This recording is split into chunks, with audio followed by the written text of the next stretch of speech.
வணக்கம் நண்பா. ஸோ நேற்றுக்கு 12th ரிசல்ட் வந்துச்சு. ஸோ அதில் என்னோட mark 584 and cut off subject, அதாவது இன்ஜினியரிங் கட் ஆஃப் சப்ஜெக்ட் வந்து 193.5 வந்துச்சுல. ஸோ அந்த கட் ஆஃப் சப்ஜெக்ட்ஸில் ஃபிசிக்ஸ், கெமிஸ்ட்ரி, மேக்ஸில் நான் என்னென்ன மிஸ்டேக்ஸ் பண்ணியிருந்தேன் அப்படின்றத பற்றி தான் இந்த வீடியோவில் நான் சொல்ல போகிறேன். ஸோ தட் நீங்கள் அந்த மிஸ்டேக்ஸ் எதுவும் பண்ணாமல் இருப்பீங்களா? ஸோ ஒரு அவேர்னஸ் வீடியோ மாதிரியும் வச்சுக்கோங்களேன். அண்ட் இன்னொரு விஷயத்தை பற்றி நம்ம இந்த வீடியோவில் டீப்பாக டிஸ்கஸ் பண்ணலாம். என்னதுன்னா, லாஸ்ட் இயர் கம்பேர் பண்றப்ப இந்த வருஷத்தோட செண்டம் பர்சன்டேஜ் ரொம்ப ரொம்ப கம்மி. அதாவது செண்டம் எடுத்தவங்க. So for example, last year physics 1150 கிட்ட செண்டம் இருந்துச்சு. பட் திஸ் இயர் ஜஸ்ட் 105 மட்டும்தான் செண்டம். அதே பிசிக்ஸ் கெமிஸ்ட்ரி அண்ட் மேத்தமேட்டிக்ஸ் எடுத்துக்கிட்டோம்னா லாஸ்ட் இயர்லாம் மோர் தேன் 3000 சென்டம் இருந்துச்சு. பட் திஸ் இயர் வெறும் 600-700 தான். இதுக்கெல்லாம் யார் காரணம்? உண்மையாவே கொஸ்டின் பேப்பர் டஃபா? அதில் நான் எப்படி பண்ணியிருந்தேன் அப்படின்ற மொத்த எக்ஸ்பீரியன்ஸை பற்றியும் இந்த இதில் நான் சொல்ல போகிறேன் இந்த வீடியோவில். ஓகேவா? ஸோ போகலாமா? நான் உங்கள் கிரீஷ், இது உங்கள் ஜிஐ மைண்ட் செட் சேனல். சரி, ஸ்டார்ட் பண்ணலாம். ஸோ ஒவ்வொரு சப்ஜெக்டாகவே பார்க்கலாமா? So first subject physics. என்னோட மார்க் வந்து ஃபிசிக்ஸில் நான் 97 வாங்கியிருந்தேன். ஸோ என்னோட மார்க் யாருக்கும் தெரியலன்னா என் சேனலில் நான் போஸ்ட் பண்ணியிருக்கேன், அதில் போய் பாருங்க. ஓகேவா? புதுசாக பார்க்குறீங்கன்னா. ஸோ அதில் 97. ஃபர்ஸ்ட் ஆஃப் ஆல் ஒரு விஷயத்த நல்லா நான் சொல்லிடுறேன். ஃபிசிக்ஸில் 3 மார்க்ஸ் லூஸ் பண்ணியிருந்தேன்னா 97 வாங்கியிருந்தேன்னா அதில் 2 மார்க்ஸ் ஒன் வேர்ட்ஸா ப்ரோ? ஒன் வேர்ட்ஸ்லேயே போயிடுச்சு. சரி, புக் பேக்காக இன்டெக்ஸில் விட்டிங்களா ப்ரோ அப்படின்னு கேட்டிங்கன்னா, ஒரு கொஷின் ட்விஸ்டட் கொஷினில் போச்சு, இன்னொன்று பியூர்லி இன்டெக்ஸ்ட். ஸோ அதனால் அதில் 2 மார்க் எனக்கு போயிடுச்சு. ஸோ பேஸ்டாக எனக்கு மெயினாக ஃபிசிக்ஸில் போனது ஒன் வேர்ட்ஸ் தான். 2 மார்க் அதில் போயிடுச்சு. சரி, ஓகே ப்ரோ, மிச்சம் ஒரு மார்க் எங்கே ப்ரோ போச்சு அப்படின்னு கேட்டிங்கன்னா, அந்த ஒரு மார்க் வந்து ஆக்சுவலி ஒரு கேர்லெஸ் மிஸ்டேக் நான் வந்து பண்ணியிருந்தேன். லைக் உங்களுக்கு சிம்பிளாக சொல்லணும்னா, நம்ம சம்ம எழுதுறப்ப யூனிட் மாற்றி எழுதுவோம்ல, அந்த மாதிரி யூனிட் தப்பாக எழுதியிருந்தேன். ஸோ அதனால் எனக்கு அந்த ஒரு மார்க் போயிடுச்சு. ஸோ டோட்டலி இவ்வளோதான். ஃபிசிக்ஸில் நான் மிஸ்டேக்ஸ் பண்ணதுன்னு பார்த்தீங்கன்னா 2 ஒன் வேர்டும் ஒரு யூனிட்டும் தான் போச்சு, தவிர்த்து மிச்சம் எல்லாமே பர்ஃபெக்டாக எழுதியிருந்தேன். ஸோ நெக்ஸ்ட் சப்ஜெக்டான கெமிஸ்ட்ரி போகலாமா? கெமிஸ்ட்ரியில் தான் லோயஸ்ட் மார்க் 96 வாங்கியிருந்தேன். ஸோ அதில் 4 மார்க் போச்சு. First thing, again 2 one word போயிடுச்சு இதுலேயும். ஸோ மறுபடியும் நீங்கள் கேட்பீங்க, 2 ஒன் வேர்டு இன்டெக்ஸ்டா ப்ரோ அப்படின்னு கேட்டிங்கன்னா, இதில் காமெடியே இந்த சப்ஜெக்டில் என்னதுன்னா, நான் இன்டெக்ஸ் எல்லாமே பர்ஃபெக்டாக எழுதிட்டேன். புக் பேக் ஒன் வேர்டு தான் 2 தப்பாக எழுதிட்டேன். ஏன் ப்ரோ புக் பேக் மிஸ் பண்ணிட்டீங்க அப்படின்னு கேட்டிங்கன்னா, அந்த புக் பேக் ஒன் வேர்டு வந்து எப்படி சொல்ல, நான் ரிவைஸ் பண்ணுறப்ப இன்டெக்ஸ் நல்லா ரிவைஸ் பண்ணியிருந்தேன். புக் பேக் கொஞ்சம் எப்படி சொல்ல, குழம்பிடுச்சுன்னு வச்சுக்கோங்களேன். ஸோ அதனால் எனக்கு அதுலேயே 2 ஒன் வேர்டு போயிடுச்சு. சரி, ஓகே ப்ரோ, மிச்சம் 2 மார்க் எங்கே ப்ரோ போச்சு அப்படின்னு கேட்டிங்கன்னா, ஒரு மார்க்கு நான் கம்பல்சரியில் ஒரு ஸ்டெப்பு நான் தப்பாக எழுதியிருந்தேன். ஸோ அதனால் அதில் ஒரு மார்க்கும், அண்ட் ஒரு ட்விஸ்டட் கொஸ்டின் கேட்டிருந்தாங்க கெமிஸ்ட்ரியில். ஆல்மோஸ்ட் கிட்டத்தட்ட அந்த 5 மார்க் யாருமே அட்டனே பண்ண முடியாது. அதில் 4 மார்க் கண்டிப்பாக நான் எழுதிட்டேன், ஆனால் ஒரு மார்க் மாட்டிக்கிச்சு. ஸோ அதனால் அதில் ஒரு மார்க் போயிடுச்சு. ஸோ டோட்டலி 4 மார்க் இப்படி தான் லூஸ் ஆச்சு.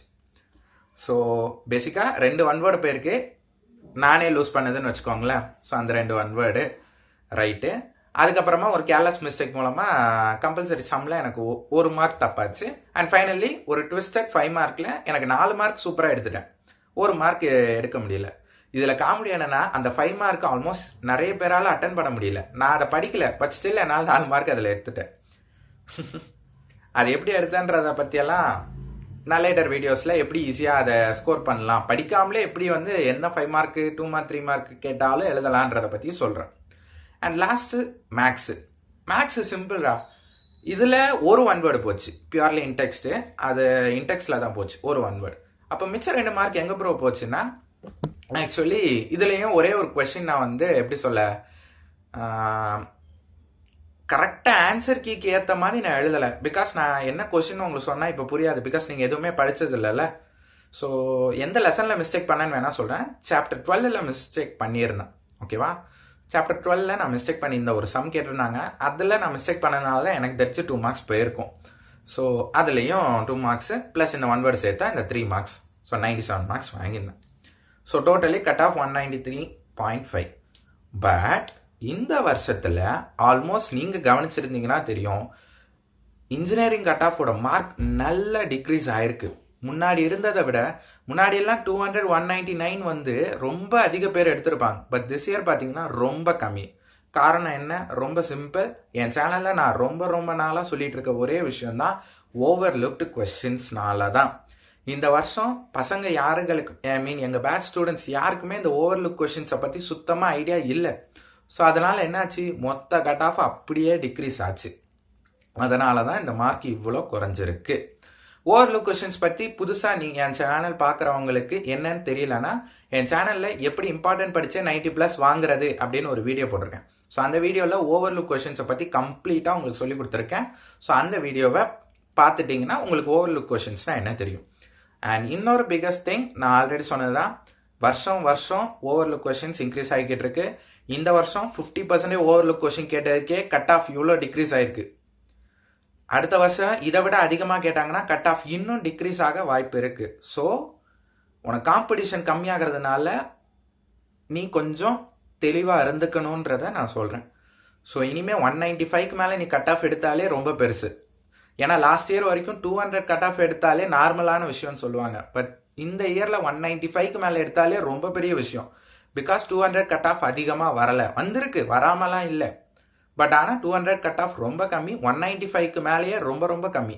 அதுக்கு கீழே ஓரளவுக்கு கட் ஆஃப் வர ஆரம்பிச்சிருக்கும். பட் 195 to 200 கட் ஆஃப் எடுக்கிறது இந்த வருஷம் ரொம்ப டஃப்பாக தான் இருந்துச்சு because of this overlook questions. And இன்னொரு முக்கியமான விஷயம் என்னதுன்னா, இந்த ஓவர்லுக் கொஷின்ஸை பற்றி எந்த ஸ்டூடெண்ட்ஸ்க்கும் தெரியலை, எந்த டீச்சர்ஸ்க்கும் தெரியலை, எந்த யூடியூப் சேனல்ஸ்க்கும் தெரியலை, அண்ட் யாருக்குமே இந்த அவேர்னஸ் தெரியல. பியூர்லி கவர்மெண்ட் வந்து கிளியராக இந்த லாஜிக்கை யூஸ் பண்ணி மொத்த கட் ஆஃப் மார்க்ஸையும் அப்படியே குறைச்சிட்டாங்க. சரி ப்ரோ, இதனால் எங்களுக்கு என்ன யூஸ்ஃபுல்? நீங்கள் என்ன இந்த ஓவர்லுக் கொஸ்டின்ஸை வச்சு நான் என்ன ப்ரோ பண்ணுறது அப்படின்னு கேட்டிங்கன்னா, ஸோ இந்த ஓவர்லுக் கொஸ்டின்ஸ் தெரிஞ்சுக்கிட்டு நான் என்ன ப்ரோ பண்ண போகிறேன்னா, ஏன்னா இனிமே கவர்மெண்ட் இம்பார்ட்டன்ட் கொஸ்டின்ஸை விடையும் ஓவர்லுக் கொஸ்டின்ஸ் தான் கேட்க போகிறாங்க. இந்த ஓவர்லுக் கொஸ்டின்ஸ் தெரியலைன்னா உங்களால், நான் அடித்து சொல்கிறேன், கண்டிப்பாக 190+ கட் ஆஃப் மேலே உங்களால் எடுக்க முடியாது. அதிகபட்சம் மேபி நீங்கள் 190 எடுக்கலாம், பட் அதுக்கு மேலே கட் ஆஃப் எடுக்க முடியாது. அதுக்கு இந்த ஓவர்லுக் கொஸ்டின்ஸை நல்லா தெரிஞ்சுக்கணும். ஓவர்லுக் கொஸ்டின்ஸை பற்றி தான் நம்ம சேனலில் நிறைய வீடியோஸ் போட்டிருக்கேன். நான் ஆல்ரெடி சொன்ன ஒரு வீடியோவும் போய் பாருங்கள், அந்த இம்பார்ட்டன்ட் ப்ளஸ் படித்தேன். ஸோ இந்த ஓவர்லுக் கொஸ்டின்ஸை நம்பி தான் இனிமேல் கவர்மெண்ட் நியூவாக கொஸ்டின் பேப்பர் க்ரியேட் பண்ண போகிறாங்க. நம்ம ஸ்லாங்கஸ் இந்த ஐடியா நிறைய பேருக்கு தெரிஞ்சால் மட்டும்தான் உங்களால் ஈஸியாக மார்க் எடுக்க முடியும். ஸோ அதனால் தயவு செஞ்சு இந்த ஓவர்லுக் கொஸ்டின்ஸை படிங்க. நிறைய பேர் கேட்டிருந்தீங்க, ப்ரோ நான் உங்கள் ஓவர்லுக் கொஸ்டின் வீடியோலாம் பார்த்துட்டேன், பட் நீங்கள் ஓவர்லுக் கொஸ்டின்ஸ் எதுன்னு நீங்கள் சொல்லவே மாட்டீங்களே அப்படின்னு கேட்டிங்கன்னா, நான் எலக்ட்ரோஸ்டாட்டிக் கான்செப்ட் வீடியோன்னு சொல்லிட்டு ஒன்று போட்டிருப்பேன். அந்த வீடியோ லாஸ்ட்டில் எலக்ட்ரோஸ்டாட்டிக்ஸோட ஓவர்லுக் கொஸ்டின்ஸை போட்டுட்டேன் ஆல்ரெடி. நாளைக்கு உங்களுக்கு ஓவர்லுக் சம்ஸ், அதாவது சாப்டர் 1ல் இருக்கக்கூடிய ஓவர்லுக் சம்ஸு, எலக்ட்ரோஸ்டாட்டிக்ஸில் இருக்கக்கூடிய சம்ஸை நாளைக்கு வீடியோவாக போட்டுருவேன். ஸோ இந்த மாதிரி எல்லா சாப்டர்ஸ்க்கும் நான் ஓவர்லுக்கிட்ட கொடுத்துட்றேன். பட் ஒரே ஒரு விஷயம் எல்லாருக்கும் இந்த டவுட்டு இருக்கும், மேபி நியூவாக பார்க்குறவங்களும் கண்டிப்பாக இருக்கும்.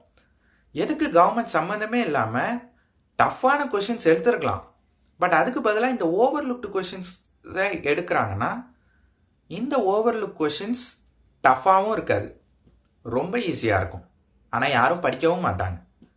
ஸோ அதனால் இந்த கொஷின் யாருக்கும் தெரியாத வரைக்கும் கவர்மெண்ட் இந்த கொஷினை திருப்பி கேட்டுக்கிட்டு தான் இருப்பாங்க. ஸோ உங்களுக்கு ஒரு கோல்டன் சான்ஸ். ஏன்னா யாருக்கும் இப்போ வரைக்கும் ஓவர்லுக் கொஷின்ஸ்னால் என்னன்னு தெரியாது. ஸோ நீங்கள் அந்த ஓவர்லுக் கொஷின்ஸை 100% இந்த வருஷம் படித்து முடிச்சிங்கன்னா, நான் கேரண்டியாக சொல்கிறேன், நான் எடுத்த மார்க்கை விடையுமே, டோட்டல் 584 அதை விடையும் கட் ஆஃப் 193.5 195க்கு மேலே ஈஸியாக அடிக்கலாம். அண்ட் ஸோ இந்த ஓவர்லுக் கொஷின்ஸை ப்ளீஸ் விட்டுறாதீங்க. நாங்கள் பண்ண மிஸ்டேக், இந்த பேட்ச் பண்ண மிஸ்டேக்கை நீங்கள் பண்ணாதீங்க. உங்களுக்கு தெரிஞ்ச அளவுக்கு இந்த ஓவர்லுக் கொஷின்ஸை உங்கள் ஃப்ரெண்ட்ஸுக்கு ஃபஸ்ட்டு ஷேர் பண்ணுங்கள், because they also want to know. ஏன்னா இந்த ஓவர்லுக் கொஷின்ஸ் தான் உங்களோட இன்ஜினியரிங் கட் ஆஃபையே டிசைட் பண்ண போகக்கூடிய மார்க்ஸ். ஸோ அதனால் யாரும் இதை மிஸ் பண்ணிடாதீங்க. ஸோ இந்த வீடியோவில் நான் எங்கே மார்க்ஸ் மிஸ் பண்ணேன்னு சொன்னேன், அதே மாதிரி இந்த வருஷம் கட் ஆஃப் ஏன் டிக்ரீஸ் ஆயிருக்குன்றதை பற்றியும் நான் 100% சொல்லிட்டேன்.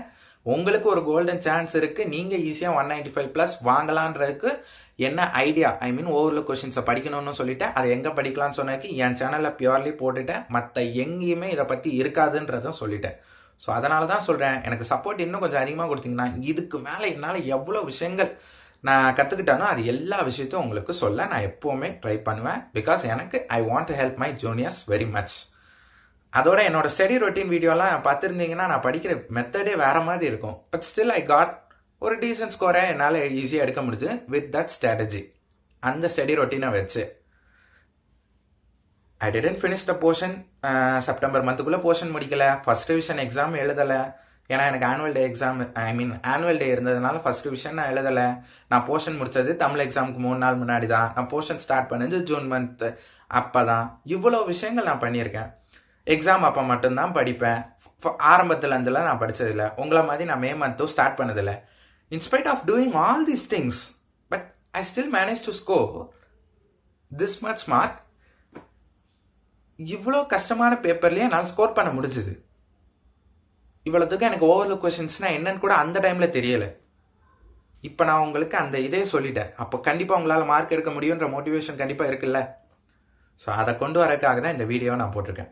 ஸோ கிளியர் கட்டான பார்த்து சொல்லிட்டேன். எப்போவுமே எந்த சாப்டர் படிக்கனாலும் பேசிக்ஸை படிங்க, கான்செப்ட் அண்டர்ஸ்டாண்ட் பண்ணுங்கள், ஓன் வேர்ட்ஸில் எழுதுங்க. இந்த கைடு எப்படி ப்ரோ சூஸ் பண்ணுறது, எதை படிக்கணும், எப்படி படிக்கணும்னு தெரிலனா கவலையே படாதீங்க. வரக்கூடிய நாளில் உங்களுக்கு ஃபியூச்சர் வீடியோஸ் நிறைய இதை ரிலேட்டடாக வரும். உங்களுக்கு ஹெல்ப் பண்ணுறேன். எனக்கு ஒரே ஒரு ஹெல்ப், இந்த ஓவர்லுக் கொஷின்ஸ் பற்றி மொத்த தமிழ்நாட்டுக்கே தெரிஞ்சு ஆகணும். அப்போ நான் மட்டும்தான் திருப்பி நம்மளால் கவர்மெண்ட் கொஷின் பேப்பர் எடுக்கிற அளவுக்கு ஈடு கொடுக்க முடியும். ஸோ அதனால் முடிஞ்ச அளவுக்கு எல்லாருக்கும் ஷேர் பண்ண ட்ரை பண்ணுங்கள். இந்த வீடியோ பார்த்தா தான் அவங்களால உண்மையாக சொல்கிறேன் அந்த காம்படிஷன் ஈக்குவலாக இருக்கும். அதுதான் என்னோட இது. ஸோ ஐ ஹோப் இந்த வீடியோ கண்டிப்பாக உங்கள் எல்லாருக்கும் ஹெல்ப் பண்ணணும்னு நம்புகிறேன். ப்ளீஸ் ஷேர் பண்ணுங்கள். எனக்கு வியூஸ் வரணும்னுக்காக நான் கேட்கல, என் ஜூனியர்ஸ் எல்லாருக்கும் தெரியணும்னுக்காக நான் சொல்கிறேன். வேற ஒன்றும் இல்லை. ஏன்னா யாரும் சொல்ல மாட்றாங்களே இந்த விஷயத்த. நான் ரொம்ப கஷ்டப்பட்டேன், அது யாரும் சொல்லாதனால அந்த கஷ்டம் யாரும் படக்கூடாதுக்காக தான் ஷேர் பண்ணுறேன். பிகாஸ் யூடியூப் அந்த அளவுக்கு என்னோட வீடியோஸ் யாருக்கும் சஜஸ்ட் பண்ணுறது கிடையாது. ஸோ சஜஸ்ட் பண்ணியிருந்தா கண்டிப்பாக அவங்க எல்லாரும் யூஸ்ஃபுல்லாக இருக்கும்ல. ஸோ ஒரு வாய்ப்பு கொடுத்து பாருங்கள். அவங்க சென்ட் பண்ணி பாருங்கள். பார்க்கறது பார்க்காது அவங்களோட இஷ்டம். So that's it. ரொம்ப பேசியிருந்தேன்னா சாரி. நாளைக்கு உங்களுக்கு ஓவர்லுக் சம்ஸ், எலக்ட்ரோஸ்டாட்டிக்ஸ் வரும். அதுக்கடுத்து கெமிஸ்ட்ரி, அப்புறம் மேக்ஸோட பேசிக்ஸ் வீடியோஸையும் அப்லோட் பண்ண ஸ்டார்ட் பண்ணிடுறேன். ஸோ இந்த மந்த்துக்குள்ளே நம்ம எப்படியா ஃபர்ஸ்ட் மிட்டம் போர்ஷன்ஸை முடிச்சிடலாம் கான்செப்டோட. ஓகேவா?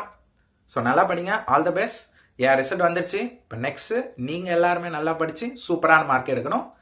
ஸோ என் மார்க்கை விட உங்களோட மார்க்ஸ் தான் எனக்கு ரொம்ப சொல்ல இம்பார்ட்டன்ட்.